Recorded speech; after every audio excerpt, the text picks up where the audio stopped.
Welcome to Not Milk Never Milk. Subscribe if you're lactose intolerant. In this video, I will show how to open Centrum Women bottle caps easily. First, hold the bottle firmly with one hand.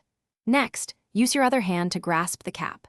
Apply downward pressure while simultaneously twisting the cap counterclockwise. This two-step motion is crucial for disengaging the child-resistant mechanism. Keep twisting until you feel the cap loosen completely. It might take a firm, consistent effort to get it started. The key to these caps is the push and twist method. You need to apply significant downward force, about 5 to 10 pounds of pressure, while turning. Imagine you're trying to push the cap through the bottle, then twist. If it feels stuck, try readjusting your grip. Sometimes, a slight angle change can make all the difference. Don't give up. Consistency is key here. If the cap is still stubborn, a rubber gripper or even a dish towel can provide extra leverage and protect your hands. This increases your grip strength, making it easier to apply the necessary downward pressure and twist.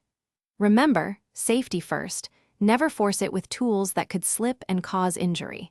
If all else fails, don't hesitate to ask someone for help. Once open, remember to always resecure the cap tightly to maintain the freshness and potency of your vitamins. Proper storage in a cool, dry place also helps prevent the cap from becoming difficult to open in the future. And speaking of staying healthy, remember to stay hydrated throughout your day. For a great way to do that, check the description below for a link to the Owala water bottle and other helpful deals. Thanks for watching. Thanks for watching. If this was helpful, leave a like and consider subscribing. See you next time.